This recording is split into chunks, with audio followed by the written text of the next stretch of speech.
الله تبارك وتعالى في محكم كتاب المجيد وهو أصدق الصادقين وقوله الحق. بسم الله الرحمن الرحيم. وينزل عليكم من السماء ماء ليطهركم به ويذهب عنكم رجز الشيطان وليربط على قلوبكم وَيُثَبِّتَ بِهِ الْأَقْدَامِ. تمام حمد و ثنا ذات پاک پروردگار کے لیے، درود و سلام محمد اور آل محمد علیہ الصلوات والسلام. قابل تعریف لائق تحسین اور تمام حضرات یقیناً خود اولا کو بہت دیر سے سماعت کرتے. خدا کی سماعتوں میں روز و روز اضافہ فرمائے. عزیزان ایمانی، خداوند عالمین ارشاد فرماتا ہے، خداوند عالمین تم پر آسمان سے پانی نازل کرتا ہے تاکہ تم کو پاک کرے. آسمان سے بارش ہونا، اللہ جو پانی نازل کرے اس کا مقصد ہے کہ انسان پاک ہو جائے اور تم سے شیطان کے وسوسے کو ختم کر دے. ایک انسان کو پاک کرنا مقصود ہے، دوسرا ہے کہ انسان کے اندر جو شیطان گھسا ہوا اسے دور کرنا مقصد ہے اور تمہارے دلوں کو مستحکم کرے اور اس کے ذریعے تمہارے قدم کو ثابت کرے. اور یقیناً یہ آیت کا ترجمہ تھا عزیزان گرامی، خداوند عالمین نے آسمان سے پانی نازل کیا ہے، اس کی بھی صفت بتا دیا کہ ایک تو انسان کے بدن کو پاک کرنے کے لیے، دوسرا انسان کے اندر جو شیطان ہے، شیطانی وسوسے، اس وسوسے کو دور کرنے کے لیے خدا کی طرف سے زحمت برستی ہے. عزیزان ایمانی، یقیناً اعلان ہو چکا ہے، وہ دو تین دن لگاتار مسجد میں اعلان ہو رہا تھا کہ آب نسیان کا عمل آج رکھا ہوا ہے. لہٰذا پہلے میں 5 منٹ یقیناً فضیلت آب نسان بتانا چاہوں گا کہ آب نسان پانی ہے کیا. دیکھیں، کسی بھی چیز، کسی بھی عمل کی جب تک آپ کو معرفت نہ ہو وہ عمل کرنے کا آپ کو مزہ نہیں آتا، اور معرفت جب تک نہ ہو وہ عمل کا فائدہ بھی نہیں دیتا. لہذا اس آب نسان کو ہم اتنا کیوں شدت سے چاہتے ہیں، اس کی اتنی کیا فضیلت ہے کہ سب اس پانی کے لوگ ٹوٹ پڑتے ہیں. جس بھی ملا کے پاس، جس بھی پیر صاحب کے پاس، جس بھی آخون صاحب کے پاس، جس بھی ملا کے پاس جاؤ، وہ کہتے ہیں کہ آب نسان کے پانی پی لیجئے، یا یہ فلاں اس طرح دوا آپ انسان کے ساتھ کھا لیجئے. اس کا مطلب ہے کہ اس کو پانی کی کوئی فضیلت ہے. لہذا بزرگان تو سنے ہوئے ہیں، جوان شاید تو آج تو ایک مرتبہ سنے ہوئے ہیں، پھر ایک مرتبہ سن لیجئے. ہم یہ بتانا چاہیں کہ آب نسان ہے کیا. آب نسان یقیناً یہ 21 مارچ کے بعد، 21 مارچ ہوتا ہے نوروز کے ایک مہینے بعد، بولے تو 21 اپریل تقریباً شروع ہو جاتا ہے. عباس قمی، آغا عباس شیخ عباس قمی مفات الجنان میں یہ لکھتے کہ نوروز کے 1 مہینے بعد یہ بارش نازل میں جو یہ پانی شروع ہوتا ہے اور اس کے بعد 1 مہینے تک جاری رہتا ہے. 1 مہینے تک جاری، سمجھ لیجیے آج آخری دن ہے، کل آخری دن اس کا، لہذا اس کا ٹائم ختم ہو گیا اب انسان کا. لہذا اس پانی کی فضیلت کے بارے میں شیخ عباس قمی اپنی کتاب میں لکھتے ہیں، فرماتے ہیں کہ سید جلیل علی بن طاووس نے روایت کی کہ ایک روز کچھ اصحاب بیٹھے ہوئے تھے کہ اچانک رسول اکرم صلی اللہ علیہ وسلم داخل ہوئے. سب نے آپ صلی اللہ علیہ وسلم کو سوال کیا، انہوں نے جواب سلام دیا. اس وقت آپ نے فرمایا، پیغمبر نے فرمایا، کیا تم چاہتے ہو کہ میں تم کو وہ دوا بتا دوں جو جبرائیل نے مجھ کو تعلیم دی ہے، وہ دوا جو جبرائیل نے مجھے تعلیم دی ہے، جس کے بعد میں طبیبوں کی دوا کا محتاج نہیں ہوا ہوں. یعنی جو جبرائیل نے مجھے جو دوا بتائی ہے اس دوا کے استعمال کے بعد پھر میں ڈاکٹروں کے پاس کبھی آج تک نہیں گیا ہوں. پیغمبر فرماتے ہیں. لہذا جیسے پیغمبر نے ارشاد فرمایا، امیر المومنین علیہ السلام اور جناب سلمان اور دوسرے اصحاب پیغمبر نے سوال کیا، وہ یا پیغمبر وہ دوا کیا ہے جو جبرائیل نے آپ کو بتائی ہے؟ فرمایا کہ رومی نیسان کے مہینے میں بارش کا پانی جمع کر لو اور اس پر سورہ فاتحۃ الکتاب، سورہ الحمد، آیت الکرسی، قل هو اللہ احد اور قل اعوذ برب الفلق اور قل اعوذ برب الناس اور قل یا ایھا الکافرین کو 70 بار پڑھو. اور دوسری روایت میں سورہ انا انزلنا کو بھی 70 بار پڑھنا چاہیے اور 70 مرتبہ اللہ اکبر اور 70 مرتبہ لا الہ الا اللہ کہو اور 70 مرتبہ محمد محمد کے اوپر درود پڑھو اور 7 روز 7 days 7 دن تک صبح اور سے پہلے صبح و شام کہیے، صبح شام اسے پیتے رہو. پیغمبر فرماتے صبح شام 1 ہفتہ اس پانی کو صبح شام پیتے رہو قسم ہے، پیغمبر فرماتے ہیں قسم ہے اس خدا کی جس نے مجھ کو مبعوث کیا ہے، جبرائیل نے بتایا کہ خداوند عالم اس پانی کو پینے والے شخص کے بدن سے تمام درد اٹھا لیتا ہے۔ پیغمبر قسم کھا کر کہہ رہے ہیں کہ اس پانی پینے والے کے بدن میں جو بھی درد ہے اس درد کو اٹھا لیتا ہے اور اسے عافیت دے دیتا ہے اور اس کی ہڈی اور بدن سے درد کو نکال دیتا ہے، اور اگر اللہ میں کچھ مقدر ہو چکا ہو تو اس کو معاف کر دیتا ہے۔ اور پروردگار کی قسم پیغمبر فرماتے ہیں، اور پروردگار کی قسم جس نے مجھے حق کے ساتھ بھیجا ہے، اگر اولاد نہ رکھتا ہو، جو لوگ بے اولاد ہیں، اولاد نہ رکھتا ہو اور اولاد چاہتا ہو تو آب نیسان کو اسی نیت سے پیے، اسے اولاد بھی ملے گی۔ اور عورت بانجھ ہو اور اولاد نہ پیدا ہوتی ہو اور اس کو پانی اسی نیت سے پی لے تو خدا اسے اولاد دے دے گا، اولاد اس کے لیے ہوگی۔ اور اگر عورت یا مرد، لڑکا یا لڑکی چاہتے ہو، کوئی انسان کسی کے لیے بیٹا نہیں ہے تو بیٹا چاہتا ہے، جس بات بیٹی نہیں وہ بیٹی چاہتا ہے، تو خداوند عالمین کا وعدہ ہے اس پانی کو اسی نیت سے، اگر آپ کو بیٹی چاہے تو بیٹی کی نیت سے پی لے، بیٹا چاہے تو بیٹے کی نیت سے پی لے، خداوند عالمین انہیں عطا کر دیتا ہے۔ جیسا کہ خداوند عالمین ارشاد فرماتا ہے یَهَبُ لِمَن يَشَاءُ إِنَاثًا وَيَهَبُ لِمَن يَشَاءُ الذُّكُورَ أَوْ يُزَوِّجُهُمْ ذُكُرَانًا وَإِنَاثًا وَيَجْعَلُ مَن يَشَاءُ عقیما۔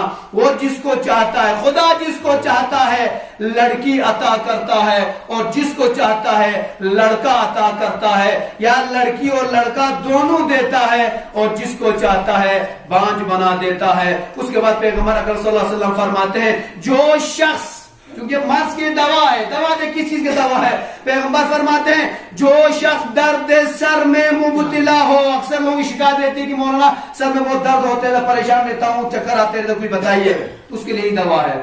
پیغمبر فرماتے ہیں جو شخص درد سر میں مبتلا ہو اور اس پانی کو پیے اس کا درد ختم ہو جاتا ہے، اور اگر آنکھ کے درد میں مبتلا ہو اور اپنی آنکھ میں اس کا قطرہ ٹپکائے اور پیے اور آنکھ کو اسی پانی سے دھوئے تو خدا کے حکم سے شفا پائے گا۔ اگر جو لوگ سر میں درد رکھتے ہیں یا آنکھوں میں درد رکھتے ہیں ان کے لیے پانی استعمال کرنے کی ضرورت ہے۔ اس پانی کو پینا دانت کی جڑوں کو مضبوط کرتا ہے، منہ کو خوشبودار بنا دیتا ہے۔ اگر آپ چاہتے ہیں کہ آپ کے دہن مبارک سے خوشبو آ جائے تو آپ کو چاہے کہ اس پانی کو پیے۔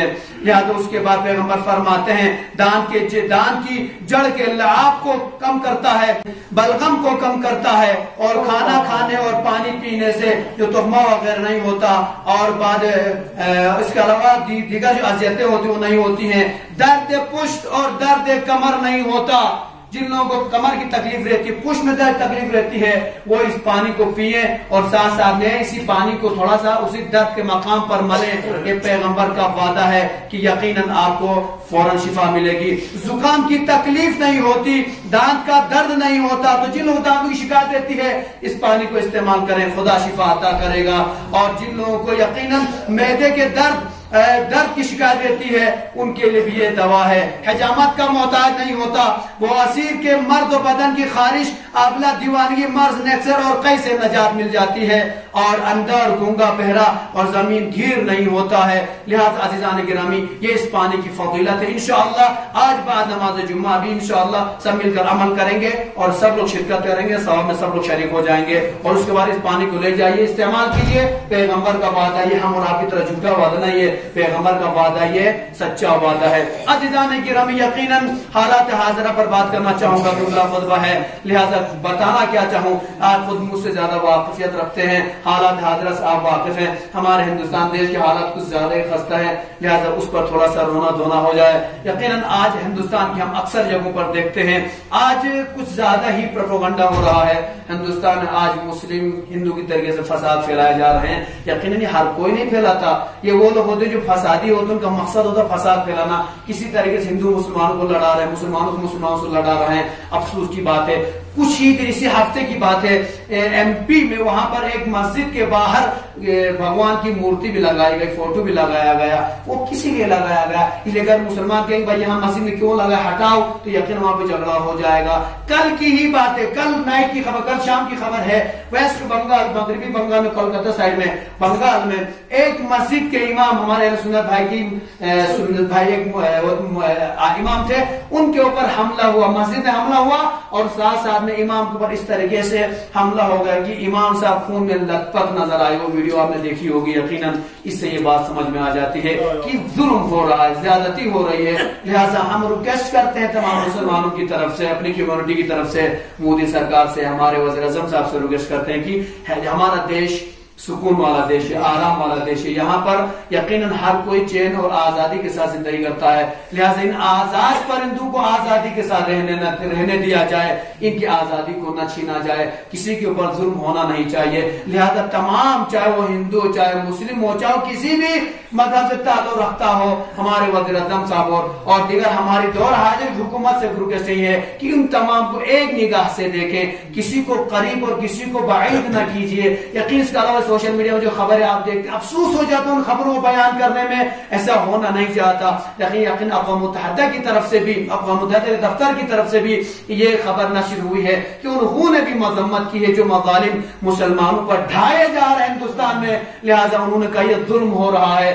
کہ مسلمانوں پر الگ طریقے سے ظلم ہو رہا ہے, لہٰذا ظلم ختم ہونا چاہیے. اور یہیں پر ہم مذمت بھی کرتے ہیں ان ظالموں کی جو اس طریقے سے فساد پھیلاتے اور ظلم کرتے ہیں, اور ریکویسٹ کرتے ہیں حکومت وقت سے کس طریقے سے ظلم نہ کیا جائے. سکون سے رہیے, سکون سے رہنے دیجیے, آپ بھی خوش رہیے, ہمیں بھی خوش رہنے دیجیے.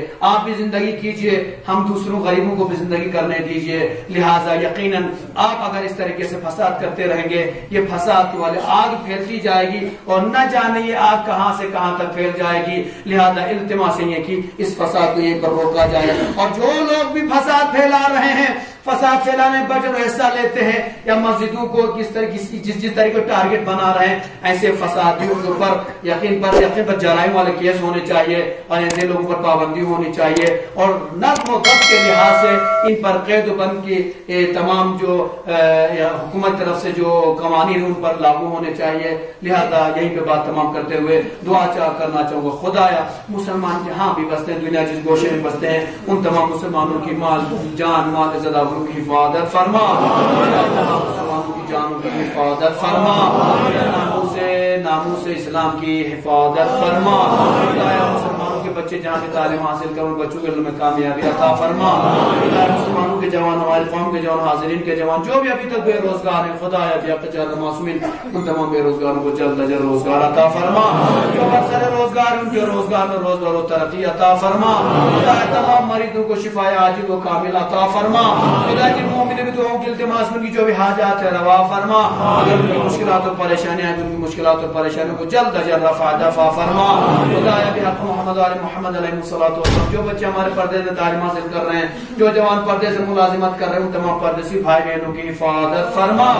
خدایا جو بچے امتحانات دے رہے ہیں, امتحانات دے چکے, خاص طور ہمارے جو بچے امتحانات جینیو کے امتحان دے چکے ہیں, یا جو بچے اس وقت نوکریوں کے کوشش کر امتحانات دے رہے ہیں, ویوا دے رہے ہیں, خدا ان بچوں کو, ان جوانوں کو کامیابی عطا فرما. محمد علیہ محمد علیہ الصلوۃ والسلام تمام معلومین کے ساتھ ساتھ حاضرین کے معلومین, واقفین مسجد اور ہمارے تمام معلومین کی مغفرت فرما. واقفین مسجد کے جتنے بھی معلومین ان کی مغفرت فرما. دنیا میں زندہ ہے, آباد ہے, خدا ان کو روز بروز قدم قدم کامیابی عطا فرما. ہمارے جو کاروباری کرنے والا حضرات ہیں, خدا کے کاروبار میں روز بروز ترقی اور برکت عطا فرما. خدا جو بزرگان بھی محنت کش ہے, مزدوری کرتے ہیں, خدا ان کے رزق حلال میں برکت عطا فرما. خدا جب تک ہم زندہ ہے, زیادہ سے زیادہ حلال رزق کمانے کی ہم سب کو توفیق عطا فرما. خدا ہم تمام مسلمانوں کو, تمام مومن مل جل کر اتحاد و اتفاق کے ساتھ رہنے کی توفیق عطا فرما.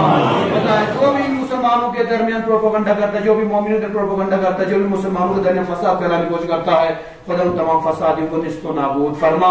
خدا امام زمانہ علیہ الصلوۃ والسلام کے چہرے اقدس کی زیارت ہم سب کو نصیب فرما. خدا ہم سب کو زیارت کربلا نصیب فرما اللہ ہمارے والدین گھر والے بال بچے دوست احباب تمام طلباء تمام علماء ہمارے تمام مجتہدین ہمارے تمام بزرگان قوم اور تمام ہمارے اساتذہ کو صحت و سلامتی کے ساتھ طول عمر عطا فرما اللہ وارث اعلیٰ فرزند زہرا امام زمان علیہ السلام کے ظہور میں تاجیل عطا فرما سب کو امام کے اعوان اور انصار میں شمار فرما ربنا تقبل منا